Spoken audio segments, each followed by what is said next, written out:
Focus. I'm Pete Momat. He is Glenn Freiberger. How are you, my friend? Very good. Happy Wednesday. How about it? Hump day. Now, for someone like you, young man about town, Nothing. Don't do anything. weekends start on Wednesday for you guys. Huh? They don't. And not lately. Actually, No, you're I've got an eye doctor appointment. That's big. That's exciting. really. Yeah. Hopefully they don't. Do you wear contacts? I do. You do. Yeah. Okay. Sometimes I'm in here with my glasses. That's why Ryan Grace calls me his quantitative. That's his favorite nickname of mine. When you're token dipping, Exactly. very Yep. good.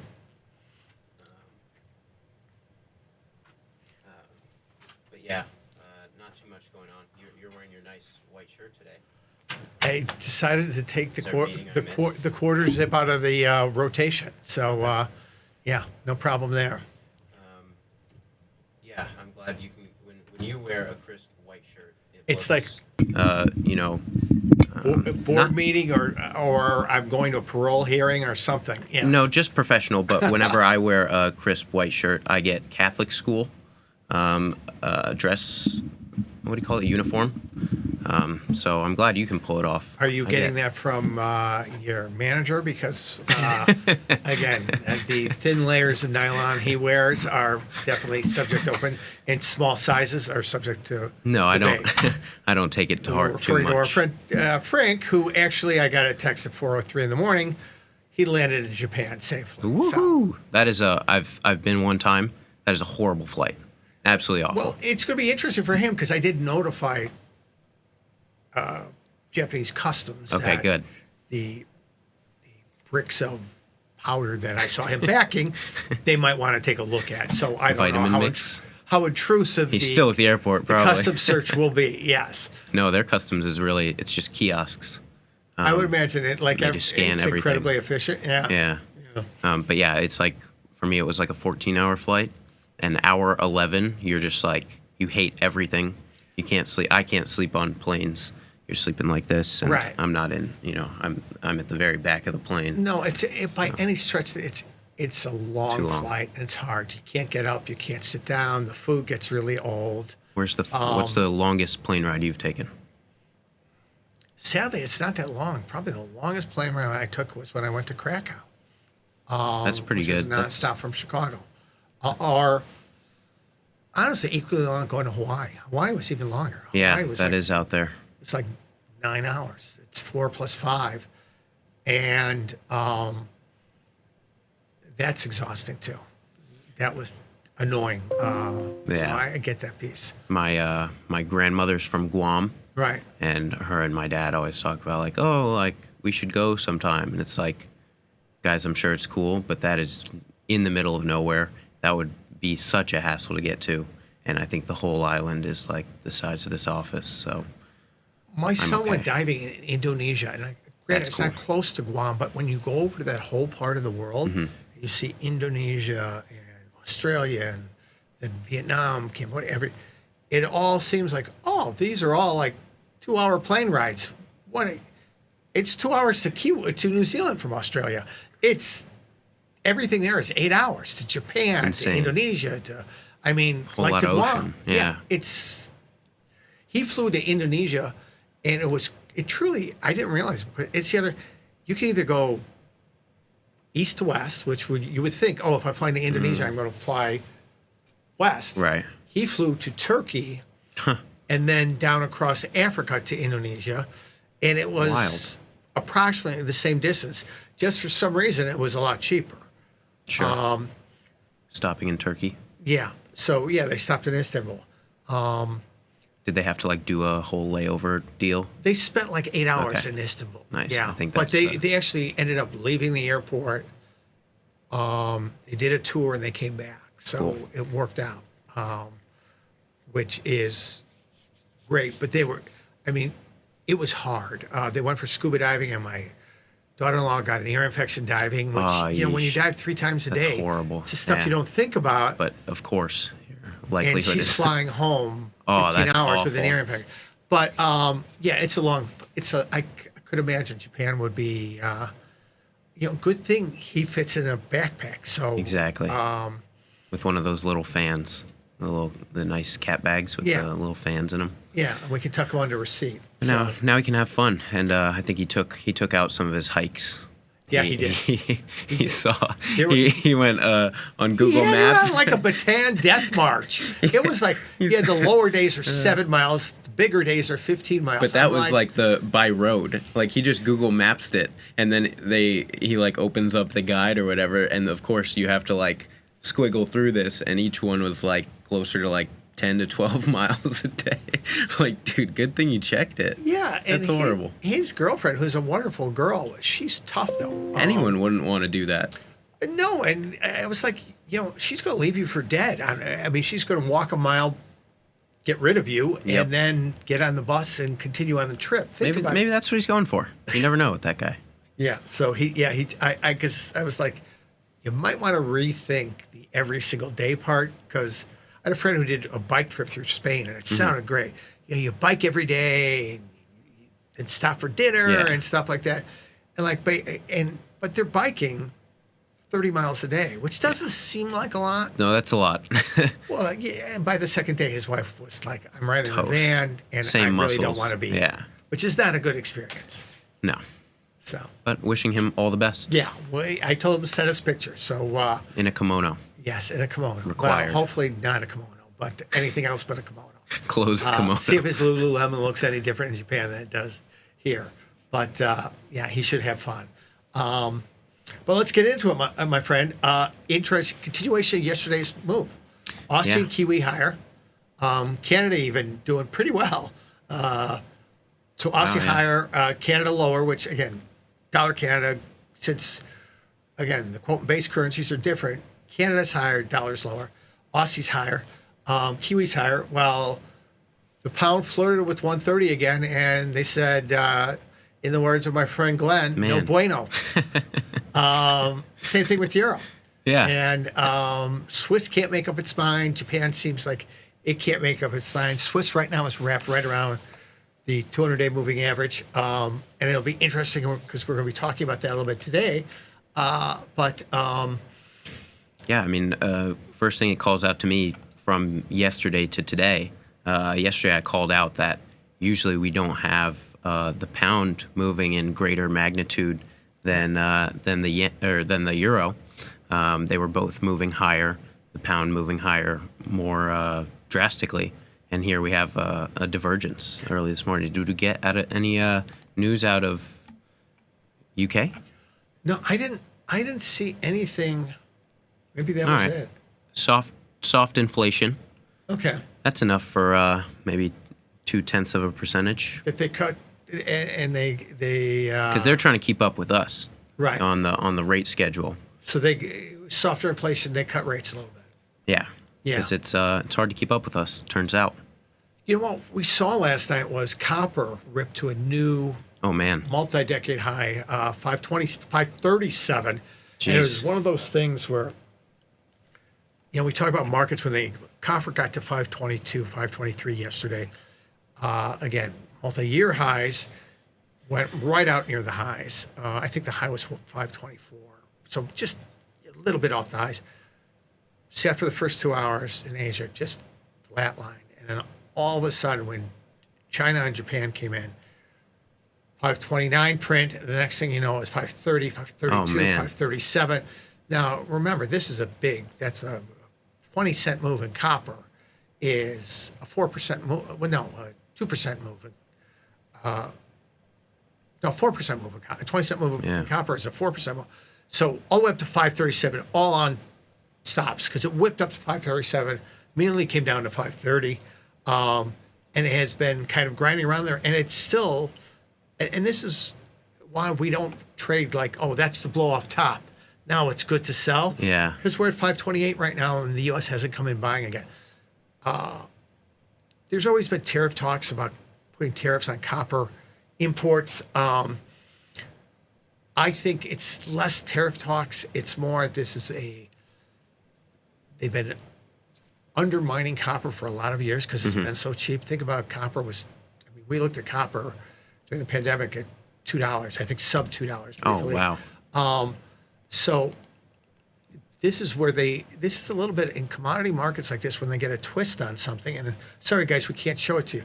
They can really add elasticity. Yeah. That's right now what's doing it. Is that helping commodity currencies?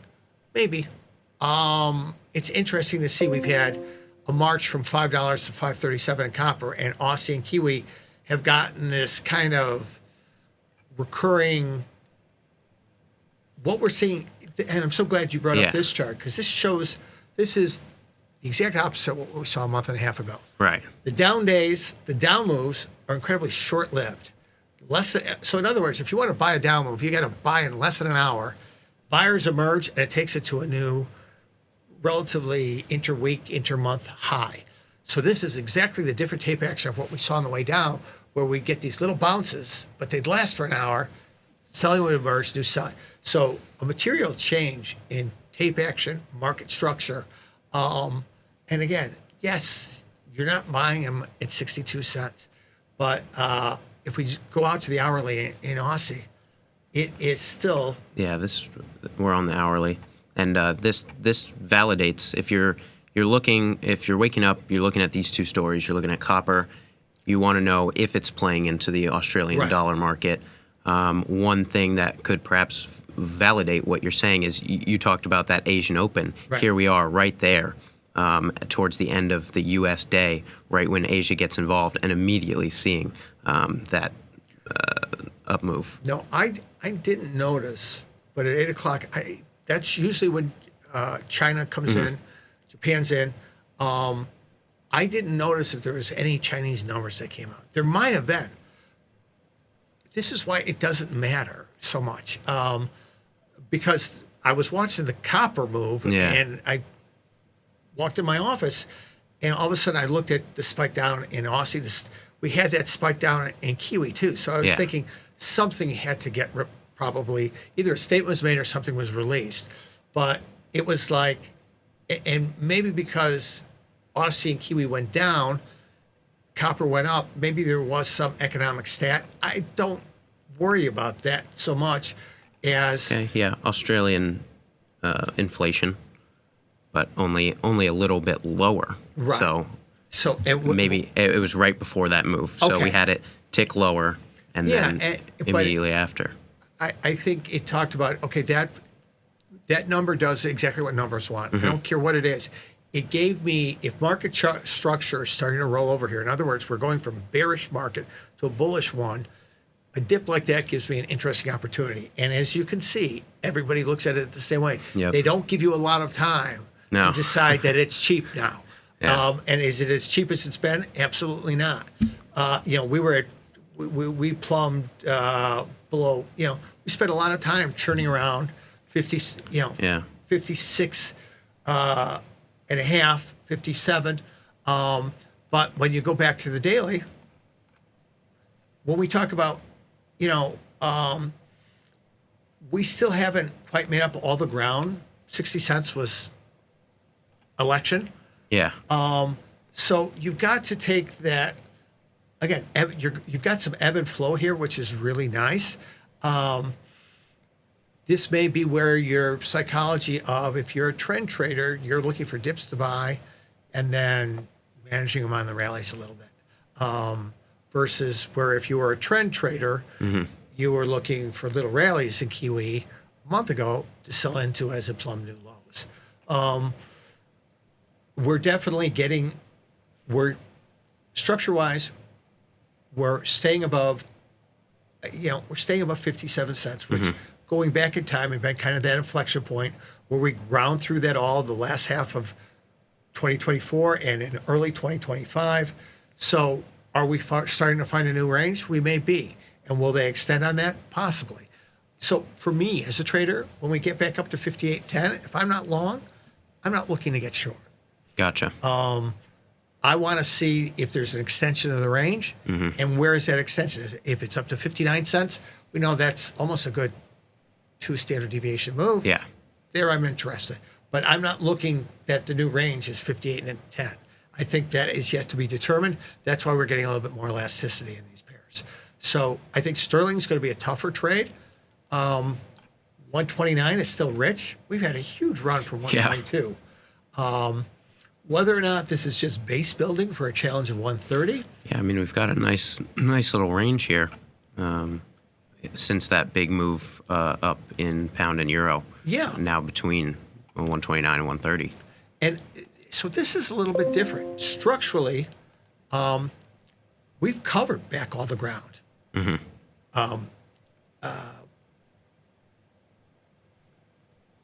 To the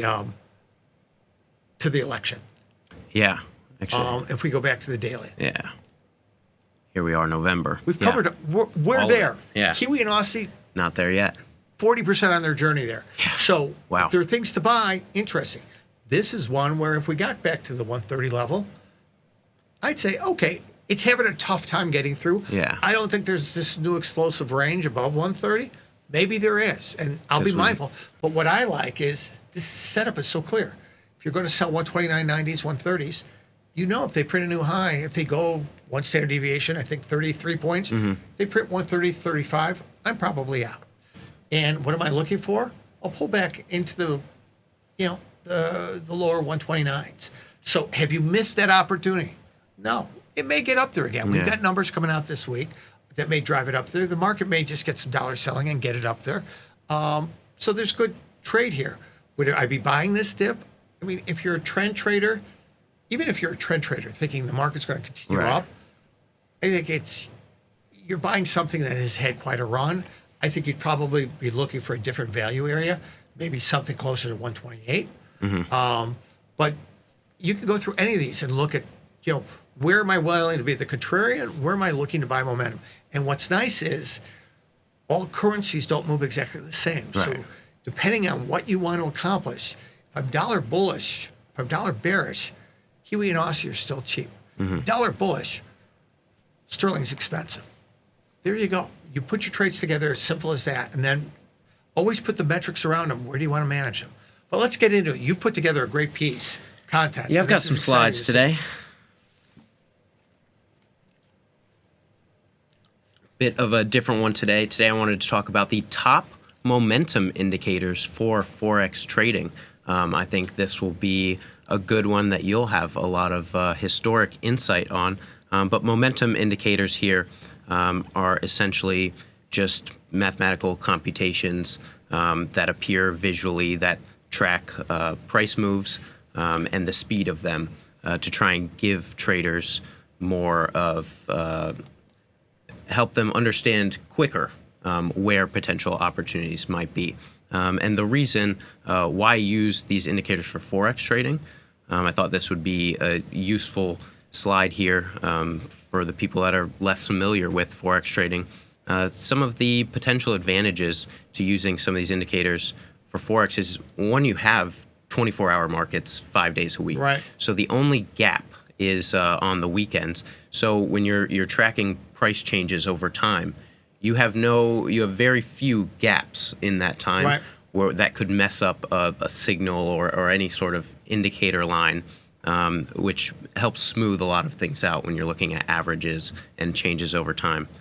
Secondly, wanted to get your view on this institutional dominance. These markets highly susceptible to a lot of big players in them that all have their hand in this global market that determine these ever-changing exchange rates. And they can historically drive more persistent trends than perhaps stocks that we've seen in recent years that retail traders can have an outsized effect on some stock prices. Absolutely. And it's a great point to hit on because sometimes we lose the forest through the trees. GameStop, when it rallied, and it was like, well, it can't keep going like this. Well, if you're a market maker and you're short Delta and you've sold out of the money calls that are now in the money, you're having to go to the underlying to hedge that because your flow desk is going to want you to explain your risk profile. So where does that buying come from? From new highs? When you get to new highs, it causes people to act. The same way, the reason foreign exchange exists, it's not for you and I to find trading opportunities. It's as a means for countries to exchange goods and services. And let's never lose sight of that underlying end user. And the companies that then have to plan, I'm building this in the US, I'm selling it in Europe, I'm building it in Mexico. I'm selling it in Great Britain. Have currency exposure because what I'm buying them for and the parts I'm assembling, I'm importing them from another country that has a different currency value to it. I have to account for those. Now, if currencies don't move, that's great. I can do all my planning. Everything's good. If currencies start to move, and this is what every CFO at a major institution is responsible for, is managing risk, financial risk. Currency moves because I can have a car that has a 20% markup on it, and if currencies move by 20%, I go to sell that car in the UK, I've just lost all my money. Right. So part of the elasticity is as currencies start to move, like we're seeing into ranges we haven't seen, all these end users, again, hedging is a cost. It means I got to go out and buy calls. I got to buy puts. I got to create whatever strategies I do, and they're very there's forward markets involved. There's all kinds of very intricate ways that institutions hedge Forex exposure.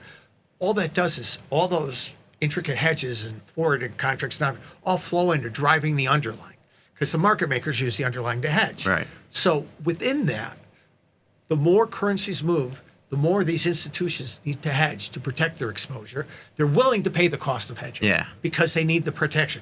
The more it drives the trend. So when it's like, why do these things keep going, both to the downside and to the upside? Exactly. This is part of the reason why we get this increased elasticity. More participants because there's more need for price protection and price discovery. So yes, that's a great driver. Great explanation. And lastly here, just highly correlated markets. I mean, looking here, you're seeing on the right here, all dollar pairs. Right. That's a lot for someone to manage, for a trader to wrap their mind around every day.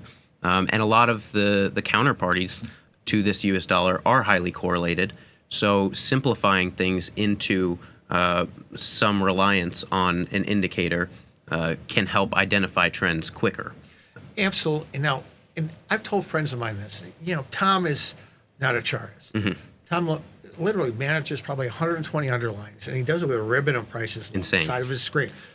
Now, he's a savant. And I've been in the business for 42 years. I tell my friends who are all professionals, nobody can do that. Yeah. Using charts and using indicators are very productive exercise because his chart's just a history. He's got it in his head in the Craig Sosnoff computer. Us mere mortals can't do that. Visualization and anything that gives us context around movement is good. It's just how we use that. But over-reliance on technical analysis is a problem if it disturbs your decision making. But using technical analysis and some of these tools are great complementary tools into your decision making. Perfect. First one, we'll fly through these. Moving averages. Moving averages are exactly what they sound like. Just calculating the average price over periods that you can specify. So here looking at a daily chart. And then if you look in the bottom left, we have a 20-day, 50-day, and 200-day moving averages. So this can speak to how fast moves are coming in. Right. You can also take this up a notch, go exponential moving averages that weight more recent moves heavier. But a common thing here is to look for crosses. So if you look at the very left, we have a cross in the 50-day and the 200-day. And then we've got a couple more between the 20-day and the 50-day, and then the 20-day and the 200-day. So traders can look for opportunities there to gauge momentum and gauge. You like talking about the 200-day moving average. The guys who trained me all did, and we all watch it. We'd sit on the trade desk, and I talk to my guys, my prime brokers, and it's like, we've got some stuff sitting right around here. So why not? Because it becomes a self-fulfilling prophecy a little bit. But again, momentum indicators is what a moving average is. And the crossover shows a slowing in momentum. I know guys who use 5, 7, and 21 days because those are Fibonacci. Gotcha. Yeah. So the choices are whatever works for you. Exactly. I think it's great to point out the idea of what messes these up is when you're like trading ags that close at 1:20 in the afternoon and don't open until 7 o'clock at night. Here, you've got 24 hours. And futures, you get these weird gaps. So here you've got a continuous trading market that gives you gaps. And this is again, smooth moving averages, exponential moving averages, all different ways to look at the same thing. You can read books, and there's all kinds of different ways. They're interesting exercises. I use the 100, 200 days just because it's old. And it's funny, old school. All the guys that did that for the most part they're not at the banks anymore. There's a new generation of guys, but I'm sure they were trained the same way. Whatever tools work for you that help you find a consistent methodology are great.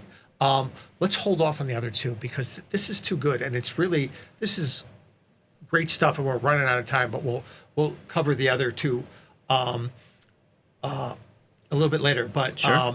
Again, setting these up is, as Glenn said, it's great when you have a continuous market because the signals become true. And actually, they are so easy to do on the platform, and we'll actually start next session. We'll start actually putting one of these on the platform to show you how easy it is to do. So very easy. The platform is incredibly feature rich when it comes to technical studies. Don't be intimidated by there's 100 things on there. You don't have to master. No. You start with a few. I've seen guys who've got so much stuff on their charts, and it's almost like a cry for help because they're looking For any signal. they're looking for any signal, which Yeah. creates, again, decision dysfunction. Right. But having the right set of things that work for you and help you better define opportunity, those are all good things. You don't have to go it alone. It's not worthless stuff. It's good stuff. Just keep context around. You're making the decisions around where you're getting in, where you're managing risk, both positive and negative. You're going to be in great shape. This is a great piece of content. All I'm so right. glad you put this together. Guys, we got to wrap it up. We're running late. Coming up next, Tom, Tony, and Vanetta. We'll see you back here tomorrow, probably. Have a great day.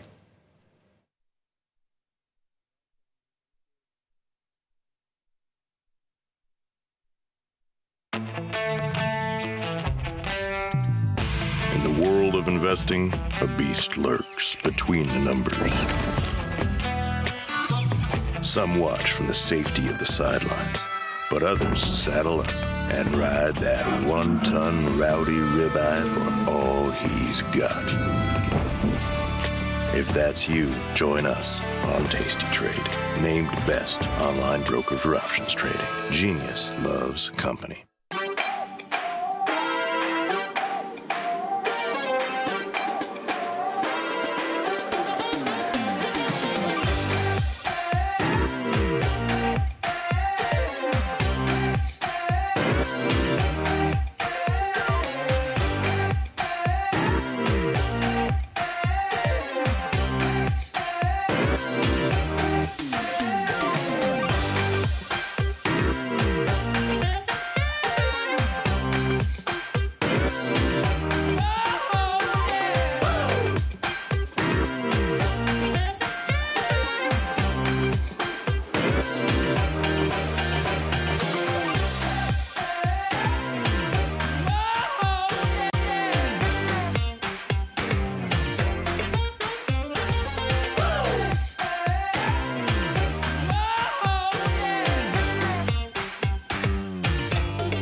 Joe in Houston, what's up? Just want to call in and say I really appreciate everything. I started trading and learning from you guys about 6 years ago.